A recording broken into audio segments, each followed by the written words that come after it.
I always knew my place in the family, the shadow. My name is Nora Fisher, and I'm the sensible, invisible nurse while my sister Lila is the golden, glittering sun. Tonight at her lavish engagement party at the Hargrave estate, I was just supposed to fade into the wallpaper. I was supposed to be the quiet, supportive sister, but I didn't expect to be publicly humiliated by her fiancé's brother. I didn't expect decades of suppressed rage to finally boil over.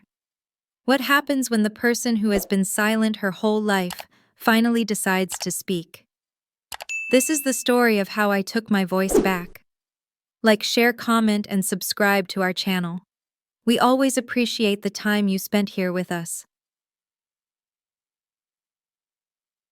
My apartment is quiet, save for the hum of the refrigerator and the distant siren wailing 5 floors below. It's my sanctuary.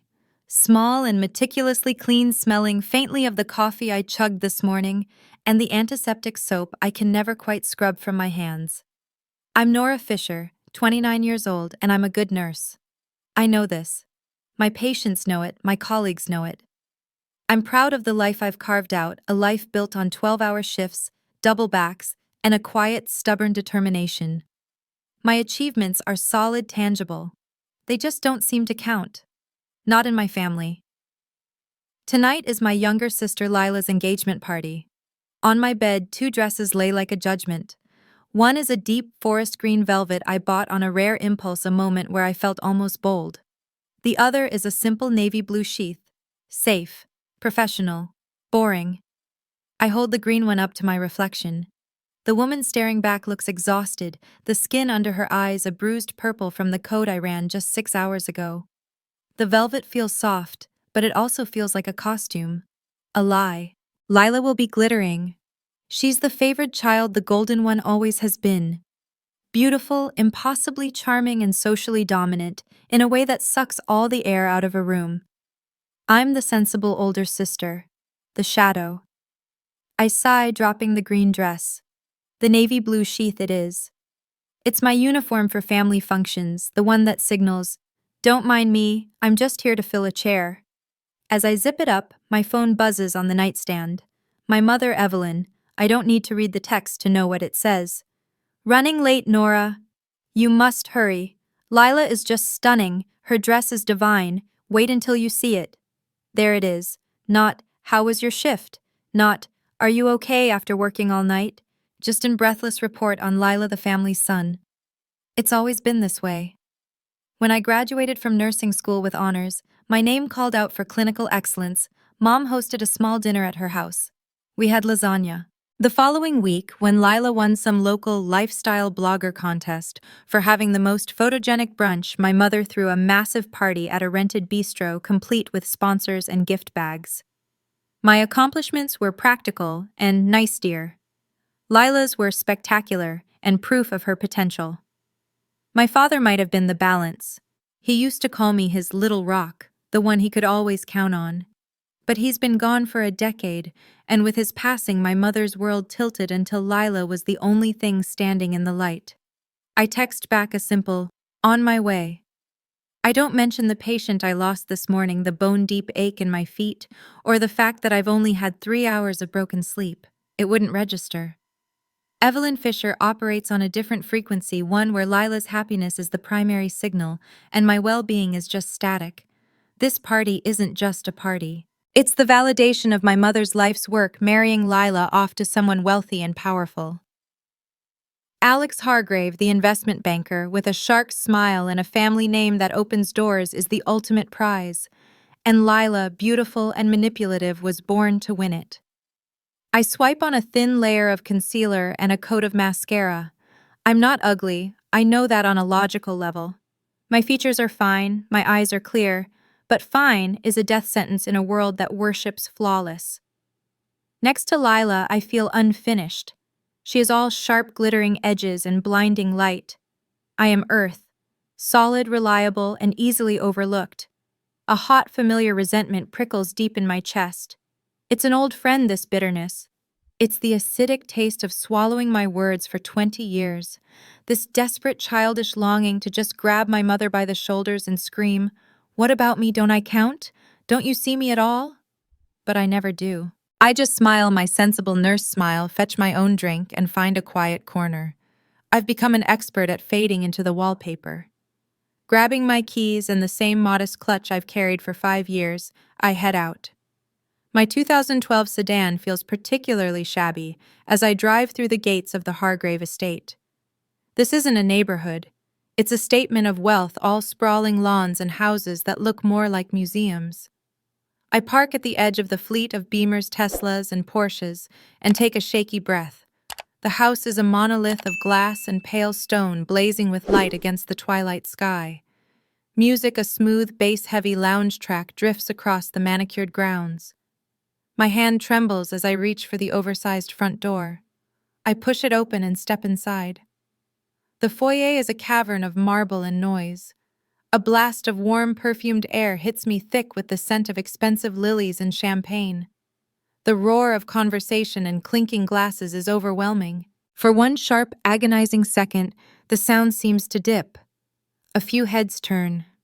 I feel the sudden crushing weight of their eyes on me, the woman in the simple navy dress, the outlier, the mouse that scurried into the lion's den. I freeze my heart, a trapped bird against my ribs. Then across the sea of glittering people, I see her. Lila. She's encased in a dress that looks like liquid silver, her blonde hair upswept, a diamond necklace glittering at her throat. Alex Hargrave is beside her, his hand possessively on her waist. She spots me. Her perfect champagne pink lips curve into a smile. It doesn't reach her eyes. It isn't welcoming. It's a quick, silent appraisal, a dismissive flick of the wrist that says, "Oh, you came." True to form, I am invisible. After Lila's dismissive glance, the party's attention snapped back to her, the gravitational center. I managed to secure a glass of seltzer water from a passing waiter and find what I always look for, the quiet corner. In this case, it's a single upholstered chair tucked away in an alcove by a towering, dark-leafed plant near the back of the enormous open-plan room. From here, I have a clear view of the spectacle. Lila is holding court by the grand piano, her hand permanently attached to Alex Hargrave's arm. She's performing, not celebrating. Her laughter is a silver bell timed perfectly to flatter the circle of wealthy, sharp-edged people surrounding them.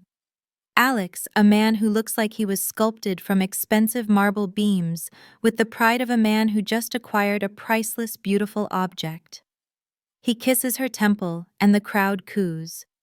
My mother is hovering nearby, her face alight with a kind of desperate, vicarious triumph. She catches my eye, gives a frantic little mingle gesture, and then turns back to fawn over Alex's mother. I take a sip of seltzer. The bubbles sting my throat. I'm left alone for nearly 30 minutes, a new record for me. I'm just starting to relax, sinking into my role as furniture, when a shadow falls over me. Hiding in the plants. Not very festive. The man's voice is slick, amused. I look up. He's tall with Alex's dark hair and chiseled features, but where Alex's smile is predatory, this one is just lazy and arrogant. He's holding 2 glasses of whiskey. You must be the other one. The nurse. I stand smoothing my dress, my social armor sliding into place. I'm Nora Fisher, yes. And you are Connor Hargrave. He hands me one of the whiskeys. I don't drink whiskey, especially not on an empty stomach after a 12-hour shift. Alex's brother. So a nurse. How quaint. Saving lives and all that. He leans against the wall, taking a long swallow from his glass, his eyes scanning me from my sensible heels to my simple hair. A few people nearby, friends of his, drift closer, sensing a diversion. Lila is just incredible, isn't she? Connor continues, not waiting for an answer. Dynamic. A real fire starter. Alex finally snagged someone who can keep up. Must be interesting for you. His smile widens, being the, quiet one. A woman in a red silk dress laughs a high-pitched titter. The heat starts in my stomach, a familiar sickening burn. I do all right, I say, my voice tighter than I'd like. Oh, I'm sure you do. Connor swirls his drink. It's just the contrast. You've got the little sister, who's landing the Hargrave name, the house on the coast, the whole 9 yards. And then you still single living in, where is it? An apartment downtown. He clicks his tongue.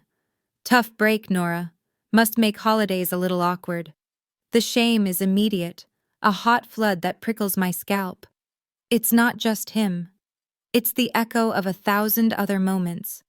It's my 16th birthday party, when my mother gave Lila the first slice of my cake, because Lila just couldn't wait, she was so excited for you. It's me winning the high school science fair and Mom telling me to tone down the bragging at dinner because Lila had failed her chemistry midterm and was feeling sensitive. It's every Christmas, every vacation, every minor success of mine being steamrolled by one of Lila's manufactured dramas or superficial triumphs. For my entire life, my role has been to be the sturdy, quiet backdrop against which my sister could shine. My voice, my needs, my very existence has been systematically silenced, reduced to a supporting role in the Lila show. I feel the familiar pull, the tidal wave of instinct telling me to shrink. To smile politely, murmur an excuse and disappear. Find the bathroom, find the coat check, find my car. Don't make a scene. Don't be dramatic. But as I look at Connor's smug, punchable face, something new sparks. It's not just anger, it's exhaustion. I'm just done. Done being the family's emotional shock absorber. Done being invisible. My internal conflict is a physical thing, a tightening in my chest, a war between 2 decades of conditioning and a single desperate spark of self-preservation. It's in that precise moment of agonizing tension that I glance past Connor's shoulder. Across the room, standing alone near the bar, is a man I don't recognize. He's not part of Lila's glittering circle. He's dressed simply a dark jacket, no tie, and he's watching. Not staring, not leering, just observing. His expression is calm, his eyes intelligent. He sees me. He sees Connor. He sees the little circle of hyenas. He doesn't look away, but he gives a barely perceptible nod, so small I might have imagined it. It's not pity. It feels like acknowledgement. It's enough. Connor, oblivious, leans in for the kill. Don't worry too much about it, Nora. I'm sure you'll find a nice doctor at the hospital. Or maybe an orderly. Someone, in your lane. The seltzer water is still in my hand. I set it down on a nearby table with a sharp click. The sound is tiny, but in the bubble of silence that has formed around us, it's as loud as a gunshot. I turn my full attention back to Connor Hargrave. My voice, when it comes out, is not the one I expected. It's not shaky or tearful. It's low, cold, and perfectly clear. What did you just say? The groupies in red silk stop giggling. Connor's smirk falters, his condescension momentarily scrambled by my tone. He blinks, surprised that the wallpaper is talking back. He freezes his whiskey glass halfway to his mouth, a flicker of genuine surprise in his arrogant eyes. Connor just stares, his arrogance punctured. He tries to reassemble his smirk, but it's a shaky, uncertain thing. I just meant he starts, but he never finishes. A swirl of liquid silver and Lila is there, her hand landing on Connor's arm with possessive grace. Connor, darling, stop monopolizing my sister. Can't you see she's overwhelmed? Her voice is sugar, but her eyes as they rake over me are chips of ice. She's here to manage me, to smooth over the ripple I've caused in her perfect pond. The old Nora would have used this as an escape, muttered a thank you, and fled. The new Nora, the one who is so utterly bone-deeply tired, just turns her head. Overwhelmed, Lila numbered. I was just enjoying your future brother-in-law's assessment of my life. He finds my career quaint, and my single status a tough break. It's refreshing, really, almost as refreshing as your own honesty. Lila's smile tightens by a millimeter. Nora, don't be ridiculous. He was just teasing. Was he? I ask, my voice still quiet, but now it carries. The little group around us is rapt. Is that what you call it? Teasing, I suppose that's what you were doing all those years too. Nora. The new voice is sharp, steeped in warning. My mother, Evelyn Fisher, has materialized at Lila's elbow, her face a mask of strained civility, her eyes 2 burning coals of fury. You are making a scene. This is your sister's engagement party. Why must you always be so dramatic? The word hits me like a slap. Dramatic. The family's favorite silencer. The label they slapped on any feeling I had that wasn't quiet compliance. Ungrateful. That was the other one. I was ungrateful for questioning why my nursing school graduation dinner was lasagna, while Lila's blogger award 2 weeks later required a rented bistro. I was dramatic for crying when Lila accidentally spilled red wine on my prom dress an hour before my date arrived, forcing me to wear her old cast-off. The memories flood in hot and acidic. I'm 17 again, sobbing on my bed after my first real boyfriend, Mark, broke up with me. The door creaked open and it was Lila. She didn't say, "Are you okay?" She looked at my tear-streaked face with undisguised annoyance. "Are you going to be like this all night? Mom and I are trying to watch a movie?" I'd whispered that I was just really sad. Lila sighed a put-upon sound and said, "Mom's right, you're just so high maintenance. It's exhausting." My mother, passing the open doorway, didn't stop. She just called over her shoulder, "Lila's right, Nora. Just try to be happy for once. Your moping brings everyone down." That calculated, casual cruelty snaps me back to the present. I look at my mother's furious face, and for the first time, I don't feel shame. I feel a cold, clarifying anger. I'm dramatic for not wanting to be insulted, Mom. I keep my voice level, though my heart is hammering. I'm ungrateful because I won't stand in a corner and be mocked so Lila can have her perfect night. My resilience feels new, a steel rod where my spine used to be. I will not shrink. I will not be silenced. Not this time. My mother's face goes pale with rage. "You are ungrateful. After everything we've done." "What have you done, Mom?" I cut her off. The gasp from the onlookers is audible. "What exactly?" Besides, remind me to stay small so Lila could shine. I feel a confusing, dizzying rush of emotions. The hot embarrassment of being the center of this awful scene. The giddy relief of finally breathing fire after swallowing smoke for 20 years. And a strange, shaky empowerment as I see the three of them. Connor, Lila, my mother momentarily speechless. It's in that silence that I feel a presence at my side. A man has quietly stepped up, not into the circle, but just adjacent to it. It's the man from the bar, the observer. Daniel Rowe. He doesn't look at me. He looks at Connor. He's not intervening, not speaking for me. He's just there. A witness. A silent, solid presence that communicates one simple thing: I see this. His proximity is a shield. It breaks the family's united front.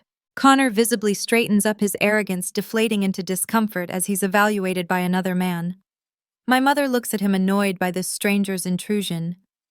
Lila, however, recognizes the real threat her narrative is slipping. I am no longer the cowed, invisible sister. I am the one with an ally. She needs to regain control to land the final devastating blow that will put me back in my box.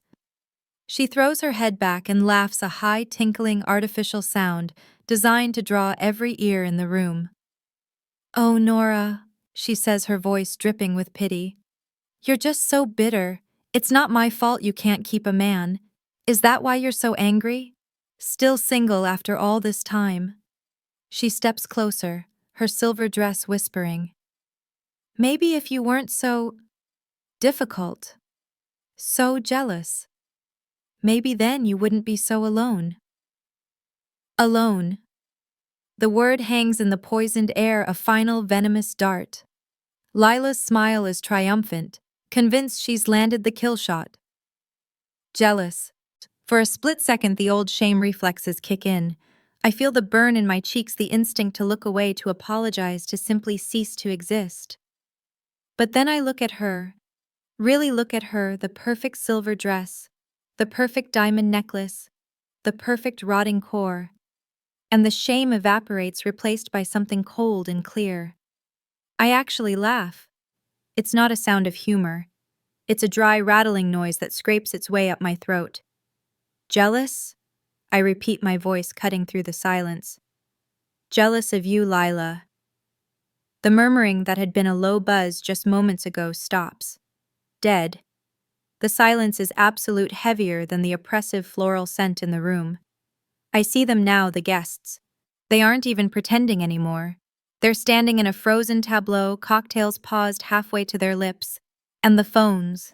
They're out. Little blue-white rectangles held low but angled directly at us, their small red recording lights glowing like demonic eyes. The social stakes have just gone nuclear. Jealous of what exactly? I continue the words tasting like metal but tasting like freedom. Your talent for lies. Your complete inability to feel empathy for anyone but yourself. Are we talking about your betrayals of your friends? Lila's face goes from pitying to stone white. Nora, shut up. Or maybe, I press on, my voice rising, fueled by 2 decades of compressed rage. We should talk about your romantic partners, like Ben. Remember Ben from your junior year? The one who was obsessed with you? The one you told everyone was stalking you? Lila takes a half step back. Alex Hargrave. Her fiancé looks confused, his plastic smile frozen. Lila, what is she talking about? She's hysterical. Lila snaps her eyes, darting to my mother for help. But I'm not done. I remember Ben. He wasn't stalking you. He was trying to get his grandmother's ring back. The one you lost. The one I found in your jewelry box 6 months after you two broke up. Nora. My mother's voice is a shriek. You stop this right now. This is family business. It stopped being family business when you let her do it. I wheel on my mother. It stopped being family business when you chose to protect her image instead of protect me or anyone else. I don't know what you're talking about. Lila cries, her voice high and panicked. She's looking for an exit.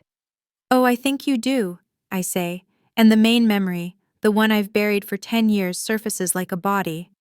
Let's talk about Rachel. The name hits the room like a physical blow. My mother flinches.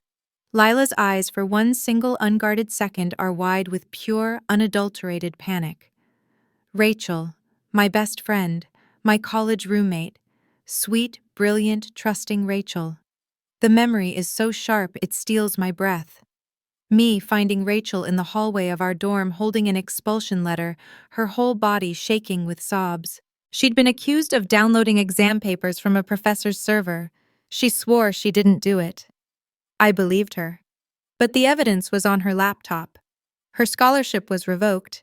Her academic career was over before it began. Lila, who had been visiting that weekend, was so supportive. She held my hand at the disciplinary hearing. She told me how some people just have no morals. Rachel, I say again, my voice trembling but gaining power. My best friend, the one who got expelled for cheating, the one whose life you ruined because you wanted her internship at the law firm. This is insane, Lila gasps. I remember you borrowing her laptop, I say, stepping closer.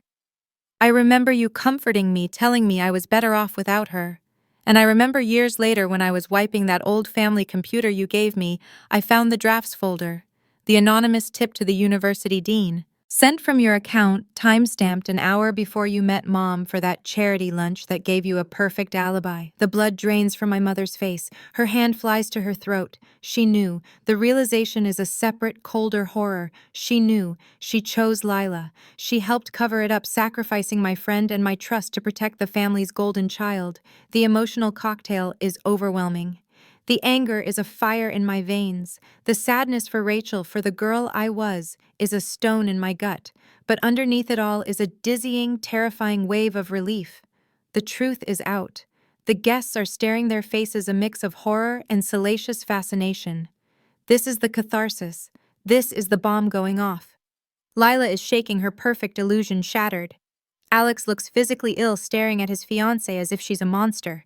My mother is stammering, Nora, please, not here. We can talk. We're done talking, Mom. I feel drained, suddenly weak, the adrenaline dump leaving me hollow. I've said it. I've finally said it. I brace for the final condemnation, the physical removal, the ultimate excommunication. I feel a presence beside me. It's Daniel Rowe, the observer. He hasn't touched me. He hasn't spoken for me. He just shifts his weight, a solid, grounding presence in my peripheral vision, a silent anchor that keeps me from collapsing. He's not here to rescue me. He's here to bear witness.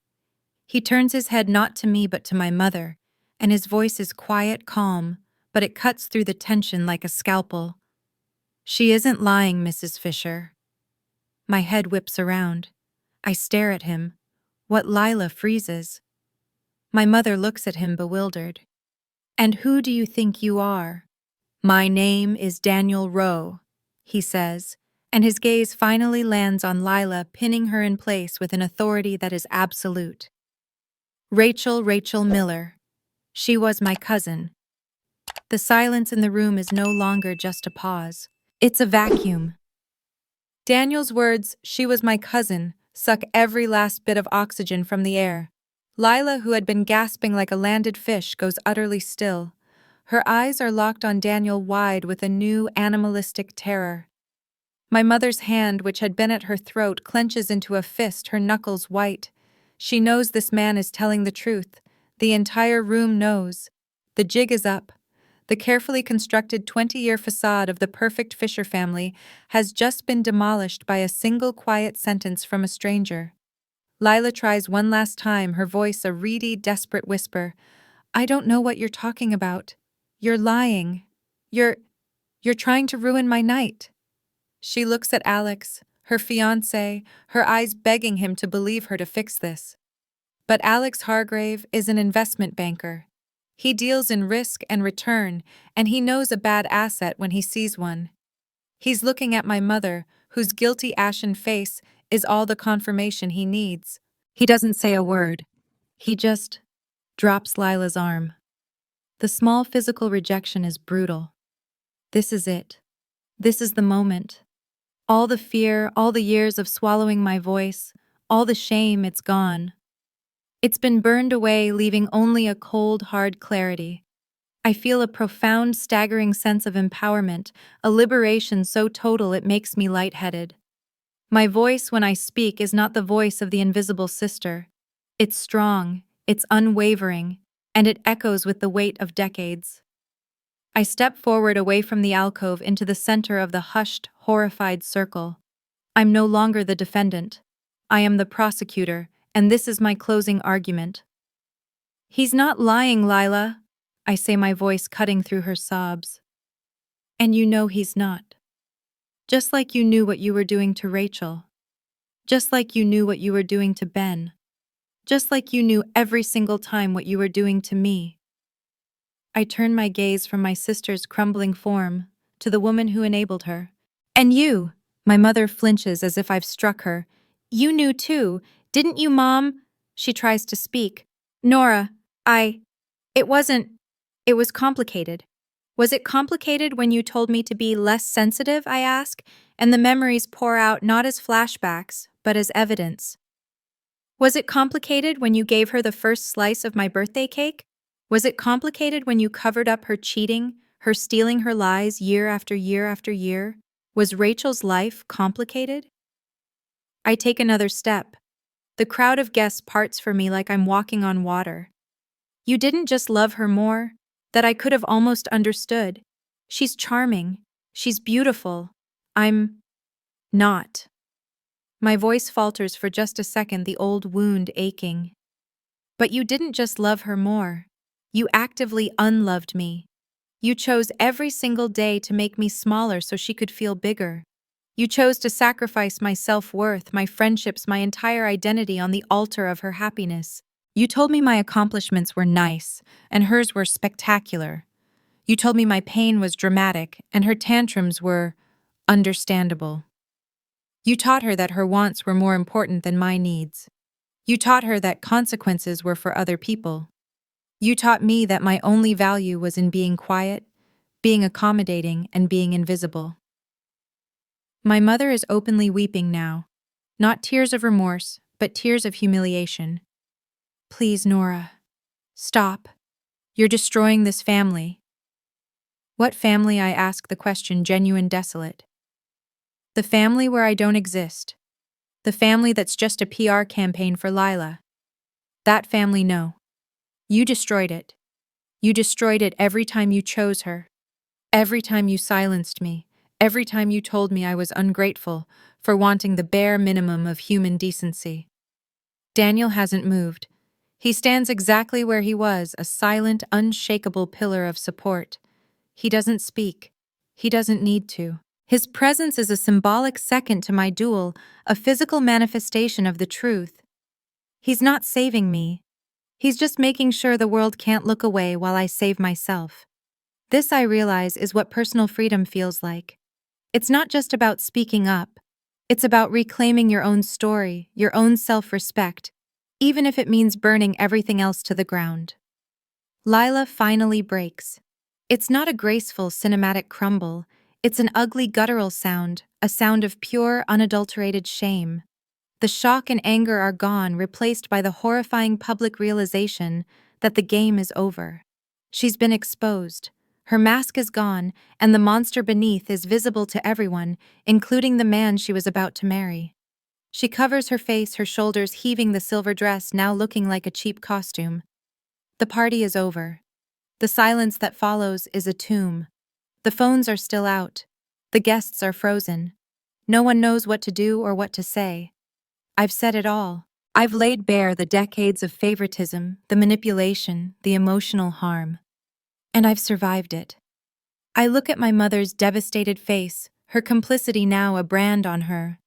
I look at Lila, a crumpled, sobbing heap on the marble floor. I look at Alex, who is staring at the woman he thought he knew, with cold, dead eyes. I've won. I've taken my voice back, but the victory feels sharp and devastating. I've detonated the bomb I've been carrying my whole life, and now I'm standing in the ruins. The family dynamic isn't just changed, it's obliterated. And as I stand there, my heart hammering with a terrifying mix of triumph and loss, I have no idea what comes next. The sound of Lila's sobbing was the signal. The dam of horrified silence broke and the party imploded. It wasn't a rush, it was a dissolution, a panicked, quiet flight. Guests murmured excuses, their eyes sliding past me, past my mother, past the crumpled heap in the silver dress. They fled, grabbing coats and purses, not even bothering to say goodnight. Alex Hargrave didn't flee. He stood very still for a long, cold moment, his face a mask of calculated ice.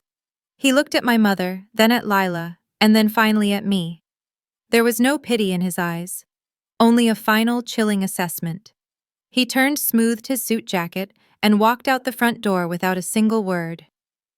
Connor, his arrogant smirk long gone, just looked sick and followed his brother. In less than 3 minutes, the grand, glittering room was empty, save for the three of us and the man who had corroborated my story. My mother was frozen, her hands fluttering uselessly, whispering, "Oh God, oh God." Lila hadn't moved from the floor. I was shaking.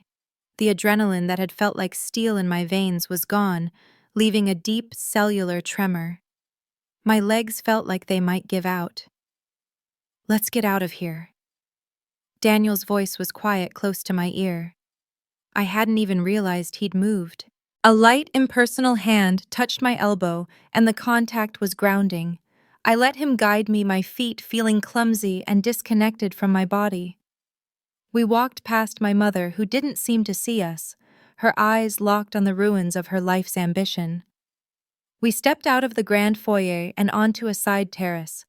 The cold, damp night air hit me like a physical slap, and I gasped, leaning against the cold stone balustrade. The distant sound of the highway was the only noise. I stared out at the dark, manicured lawn, my breath pluming in front of me. The emotional roller coaster wasn't just processing. It was a full-on crash. "Are you okay?" he asked. I laughed and it turned into a sob. "I have no idea." I whispered the words ragged. "I think I just ended my family." "Or you just told the truth," Daniel said, his voice laced with a profound, weary empathy. He stood a respectful distance away, not crowding me, but not leaving me alone. "Rachel," She was my mom's sister's kid. My younger cousin. She was brilliant. Top of her class, full scholarship. That internship was everything. Getting expelled didn't just break her heart. It broke her. He looked down at his hands. She never recovered. Not really. She works as a paralegal in a small firm. She's good at it. But that spark, the one you saw, Lila put it out. He looked back at me. I'm a lawyer. I've known for years what happened. We suspected your sister, but the evidence was on Rachel's machine. We could never prove it. When I got an invitation tonight, I do some work for one of the Hargraves partners, and saw Nora Fisher's name. I had to come. I had to see the woman who did that to my cousin. He finally met my gaze. I didn't expect to see this. You were incredible. The validation from him, from Rachel's own family, was a balm. But my reflection wasn't on him. It was on me. I saw myself a ghost floating through 20 years of family events. I saw myself at 17, swallowing my tears, when Lila borrowed and ruined my favorite sweater, the only expensive thing I'd ever owned. I saw myself at 22, smiling politely, when my mother canceled my college graduation dinner because Lila had a crisis with a boyfriend. I saw 1,000 moments of self-silencing, 1,000 tiny surrenders, 1,000 instances where I chose invisibility over confrontation. I had become so practiced at being small, I'd almost forgotten I had a voice at all. Until tonight. I've been quiet my whole life, I said, the words heavy with revelation. I thought I was being the good one, the strong one. I thought I was keeping the peace. You weren't keeping the peace, Daniel said gently. You were just shouldering their war. His words hit me. That was it exactly. As we stood there in the cold, the front door opened again. A few guests were straggling out, talking in low, urgent tones. One of them, an older woman with silver hair, impeccably dressed in a Chanel suit, paused when she saw me. She looked like one of my mother's oldest, wealthiest friends. She walked directly over her heels, clicking on the stone. Her face was stern, but her eyes were clear. Nora Fisher, she said, her voice crisp. I braced myself for a lecture. That was the single bravest act I have ever witnessed. You stood up for yourself. You stood up for the truth. She nodded, a short, sharp gesture of respect. Don't let anyone, not even your own mother, tell you that you were wrong. She turned and walked away before I could even respond. An American value, I thought, almost dizzy. Individual strength. Standing up for yourself even when it costs you everything. The tears finally came. They weren't the hot tears of shame or anger. They were a flood of pure, unadulterated catharsis. Tears of relief that the secret was out. Tears of pride that it was my hand that had opened the cage. I was crying for the girl I'd been, and for the woman I'd just become. I had reclaimed my voice, and the sound of it was still echoing in the night. Daniel waited patiently until the sobs subsided into shudders. Come on, he said. I'll walk you to your car. He walked me in silence to my beat-up sedan parked at the edge of the luxury fleet. I fumbled for my keys, my hand still shaking. Will you be okay? He asked. I looked up at him, the man who had unknowingly been my ally, the cousin of the friend I'd failed to save. I think so, I said, and for the first time I believed it. Thank you, Daniel. Thank you, Nora. I got in my car, the engine turning over with a familiar rumble. I drove away from the blazing house, away from the wreckage, and didn't look back. I made it to my apartment, the quiet, safe space that was all mine. I was exhausted, hollowed out, but I was also, for the first time in my life, completely fully myself. I tossed my keys on the counter and my phone buzzed. A text. My hand was trembling as I picked it up. It was from my mother. One short tentative line that was not an apology, but also not an accusation. It was just a blank, terrifying, empty space, Nora. We need to talk. I let my mother's text sit for 3 days.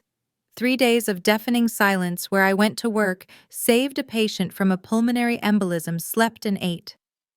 I functioned. The world hadn't ended. My world, in fact, felt like it had just clicked into focus. The catastrophic noise from the party had receded, leaving a strange, quiet clarity. I wasn't waiting for their apology. I was waiting to see what I wanted to do next. Finally, on the third day, I texted back 2 words: my apartment. I didn't give a time. I let them figure it out. They came that evening. The knock on my door was hesitant, not the imperious rap I was used to from my mother. I opened it, and they stood there in the hallway looking small and washed out under the fluorescent lights.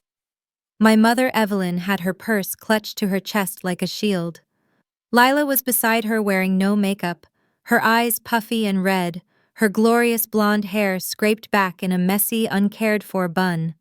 They looked like refugees. I didn't invite them in. I just stepped back, holding the door open. This was my space, my sanctuary, and they were here on my terms.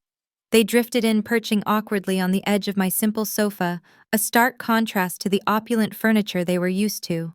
I remained standing. "Nora," my mother began, her voice thin. "You don't understand the damage. Alex is gone. His family, the Hargraves, they're threatening to sue Lila for the cost of the party. It's a disaster." I held up a hand. The old Nora would have flinched, would have felt a twinge of guilt. The new Nora just felt tired. "I'm not here to talk about the party, Mom. Or Alex. Or the Hargraves. That is your mess. We're here because you said you needed to talk." Lila, who had been staring at my rug, snapped her head up. "You destroyed my life," she hissed, the old venom flashing. "You humiliated me. You couldn't have just talked to me. You had to do it in front of everyone." "Yes," I said, my voice calm and absolute. "Yes, I did.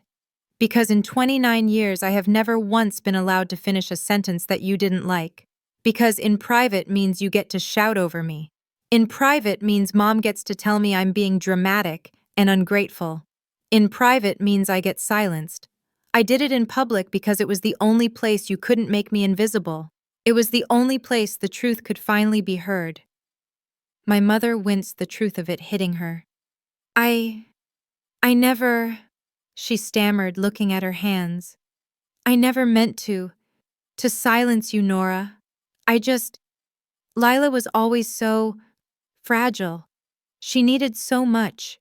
And you were always so strong, so capable. I thought you didn't need it." "I wasn't strong, Mom." I said, the words aching. "I was just abandoned. I didn't need less. I was just given less. And you're wrong. Lila isn't fragile. She's a predator. And you're her enabler."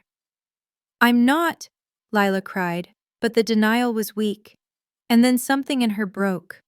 The defensive fury shattered, and she just crumpled. "I knew," she whispered, the confession so quiet I almost missed it. "I always knew. I knew Mom loved me more. And I used it. I liked it. I liked being the favorite." This was it. The first truly honest words I'd ever heard her speak. She looked at me, her face a mess of tears and snot. "When you won that big nursing scholarship, I was so jealous. I accidentally spilled coffee on your acceptance letter. I told you I'd get you a new one, but I hid it for a week. I wanted you to miss the deadline." I hadn't even known that.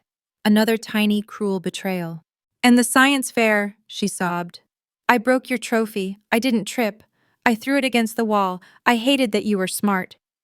My mother was staring at her, horrified. "Lila, it's true," she wailed. "All of it. I was awful. I was awful to you, Nora. For decades. I'm sorry." The apology hung in the air of my small apartment, raw and insufficient but real. It was the first genuine family acknowledgement I'd ever received. I looked at my mother, who was weeping openly, and at my sister, who was a wreck. I felt the pull, the old familiar instinct to fix it, to comfort them, to say it's okay. But it wasn't okay. I sat down finally in the armchair across from them. "I hear you," I said. My voice was gentle, but it was firm. I was not condoning their harm. I was demonstrating my growth. And I accept your apology, Lila. But an apology doesn't fix 29 years. I looked at them both, my new boundaries clear as glass. I don't know what happens now, but if we're going to have any kind of relationship, it's on new terms. The new terms are I am seen, I am heard. My life and my work are as important as yours. I will not be your backdrop. I will not be your secret keeper, and I will not be invisible. If you can't live with that, then we have nothing left to say. Weeks passed. We had no contact. Then I got a text from Lila. I'm selling Mom's car. I have to pay the Hargraves back. I'm in therapy. I didn't respond. I was busy. I was coordinating a community health fair for the hospital, a project I'd pitched myself. A week later, Lila showed up at the hospital cafeteria.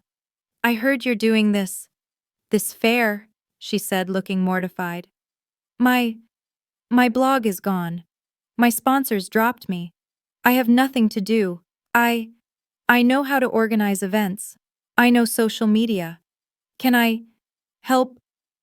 It was a symbolic, tentative olive branch. I looked at her, the former queen bee, offering to do grunt work. Fine, I said. You can handle vendor registration. She did. She was surprisingly good at it. She was organized, efficient, and for the first time, she was quiet, just doing the work. Watching her laminate badges, I felt a strange new emotion. It wasn't forgiveness. It was compassion. I was empowered watching her take the first real step. I realized healing wasn't a magic moment. It was this. It was effort. It was all of us finally trying. The day after the successful fair, my supervisor, Dr. Ramirez, called me into her office. Nora, she said, smiling. The board was beyond impressed. That health fair was a massive success. We're launching a new community wellness outreach program, and we need a director, someone with clinical skills and a passion for public health. She slid a paper across the desk. The job is yours, Nora. It's a significant promotion. I stared at the title, Program Director. My own program. My agency, my value recognized and rewarded. It had nothing to do with my family. It had everything to do with me. My apartment is crowded, but for the first time it doesn't feel small. It feels full. The air is warm, smelling of mulled wine and the rosemary chicken I pulled from the oven an hour ago. The sound isn't the slick, brittle noise of a party. It's the deep, overlapping hum of real conversation and genuine laughter. This is my gathering, not a family obligation, not a performance. A celebration. My celebration for my promotion to program director. I lean against the kitchen counter, taking it all in. Dr. Ramirez is in the corner, deep in conversation with two of my fellow nurses. A few people from the community center I'm now partnered with are laughing with my old charge nurse. It's a room full of people who see me, Nora Fisher, for exactly who I am. My gaze finds Daniel Rowe. He's standing by my bookshelf talking with my next-door neighbor. He catches my eye from across the room and lifts his glass in a quiet salute. My heart gives a steady, solid thump of acknowledgement. Our relationship is new, undefined, and built on a foundation of absolute respect. We've had coffee, we've had dinner. He's listened to me talk about my work, and I've listened to him talk about his. It is, I realize, the first truly healthy connection I've ever forged with a man. And then I see them, my mother and Lila. They're standing near the entryway looking profoundly out of place, and yet they are here. Because I invited them. Lila, looking more like her age than I've ever seen her, is holding a tray of appetizers I asked her to bring. She's not glittering. She's in a simple sweater, her hair back. She offers a crab puff to Dr. Ramirez, who takes one with a polite thank you, oblivious to our history. Lila just nods, her expression nervous, and moves on. She's doing the work. She's showing up. My mother is watching me, her expression a complex mix of emotions I can't quite decipher. Pride, regret, fear. Maybe all of them. I've been on this journey for months now, from the moment I detonated my life at that party to this quiet, warm evening. I am not the invisible sister. I'm not the family's rock or their drama queen. I am a woman who has built a life, a career, and a community entirely on her own terms. I've embraced the self-worth I fought so hard to reclaim and the personal freedom that came with it. My mother makes her way over to me, clutching her small purse. "Nora," she says, her voice quiet. This is wonderful. All these people, they're here for you." "Yes, they are," I say, not unkindly. "Your boss, Dr. Ramirez, she was just telling me about the outreach program. She said it was your idea from the start, that you're indispensable." She says the word indispensable like it's foreign, like she's tasting it for the first time. "I am," I say simply. She nods, a tear slipping down her cheek. "I see that now. I'm so sorry, Nora, for not seeing it for so long." This is it. The apology I'd stopped waiting for. It lands not with a crash, but with a quiet click, like the last piece of a puzzle falling into place.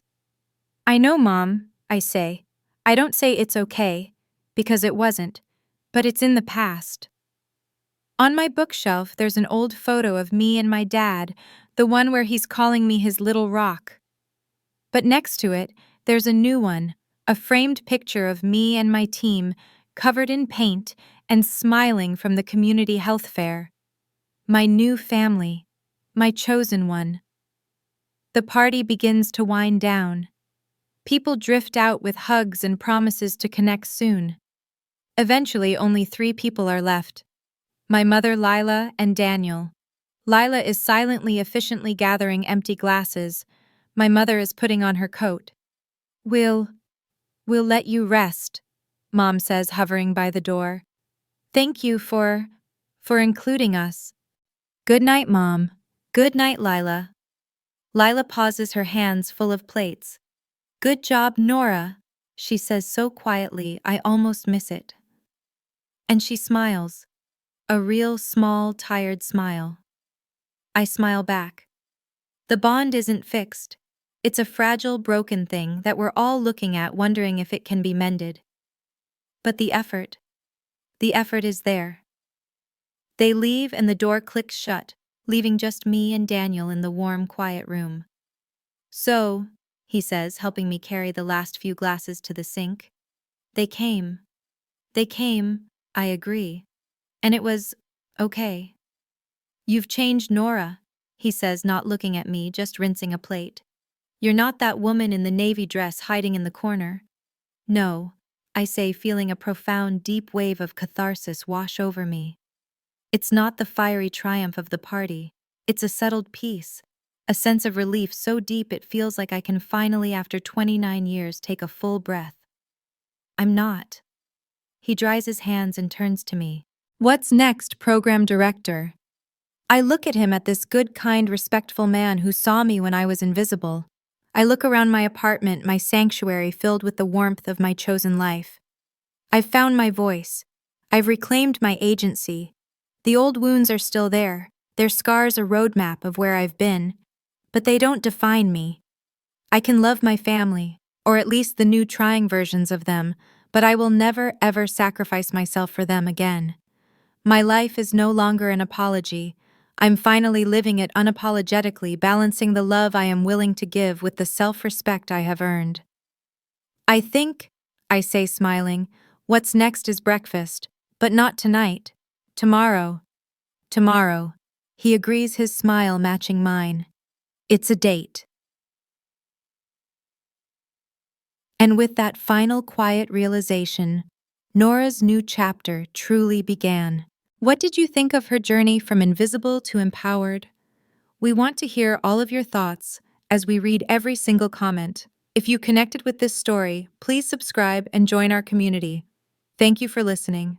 This has been a story from Radiance. We'll see you next time.